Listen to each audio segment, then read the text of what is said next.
Welcome to my channel. I am Fotis, aka the Black Rabbit, and in my channel we're going down to rabbit holes and we unveil mysteries, secret philosophies, hidden understandings, as well as casual understandings, psychology, all things occult. And I'm gonna be starting a new series which is going to be named after 5 minute quickies, and in 5 minutes I'm gonna try to break down complex ideas and ideas that need too much research and time in order to be able to understand them. And the purpose of this is for you, the busy man or woman in this today's world, to have a chance to actually understand complex topics into very simple formed understandings. So let's get right into the model of the psyche. This model is the model of the psyche that was introduced by the Swiss psychiatrist Carl Jung. This is the totality of the self, that the self lies in the core of the totality of the self. And this model can help us understand how our inner world shapes the outer world.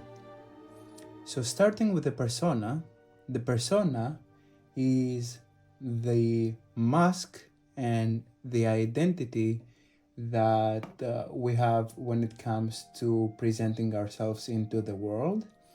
And it's tailored and shaped according to social expectations and societal expectations. It is essentially a mechanism that helps us function in social settings, and it's not our self, it's just merely a part of our self. It's just a fraction of the whole self. And it has to do with the outer world, how we present the self in the outer world. Then going a layer deeper, we have the ego. Now the ego represents our conscious mind, that's why it is in the realm of the consciousness, and it represents our conscious mind and our sense of identity, the I am.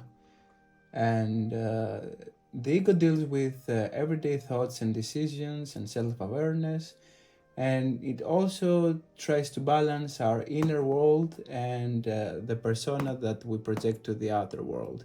Many people think that the ego is the center of ourself, but it's just a fraction of ourself. Now, in the core of the personal unconscious lies the self. Now, the self represents our fullest potential and wholeness, and it is the true center of ourselves. It's like the sun in the universe, and our ultimate goal is to lead the self into gold, meaning that we unify both the yang and the yin, both the positive and the negative, and it's the center of ourselves. So then moving beneath the personal unconscious, and actually the personal unconscious consists of the ego, the self, and the shadow. Now the shadow is the repressed parts of ourselves. It's our desires, it's our impulses, it's the everything that we suppress or deny because they don't fit in with our persona or ego ideals, the positive aspects of ourselves that we feel safe to attach to and then project in the outer world. Now the shadow isn't evil, but it holds parts of ourselves that we find uncomfortable. And that's why shadow work is a very uncomfortable process to do so. But in order to achieve the totality of the self, we have to embrace the shadow and bring it up into the conscious mind of ourselves in order to process it, feel it, and therefore integrate it. Then moving into the collective unconscious, which is now we're moving a step away from the personal unconscious and we go into the collective unconscious.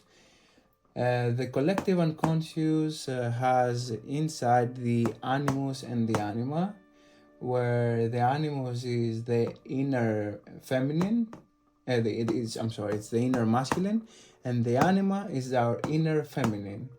So this represents our connection to the opposite gender qualities, how we see the opposite gender, as well as how we see the vulnerability, the vulnerable parts of ourselves. It depends of the sex. When it comes to men, we have to integrate the animus, which is the feminine part of ourselves, and when it comes to women, they have to integrate the anima, which is more so the masculine aspect of themselves. This part of ourselves, the shadow and the collective unconscious, is our inner world. And an inner world is a direct bridge into the outer world. And by the law of as within, so without, we create our reality based on this model. Now, in order to feel a fulfilling life, a life with purpose, a life that we are healthy and we adopt healthy patterns for ourselves, as well as understanding ourselves in totality and the world around us, as well as the universe as a whole with the collective unconscious, we become better human beings, and this is the process of self-actualization. I hope this short understanding helped you with the whole model, and I'm gonna be doing a series with the 5-minute series with all the aspects of ourselves, breaking them down into separate pieces so it can be understood. Thank you very much. Till the next time. Peace.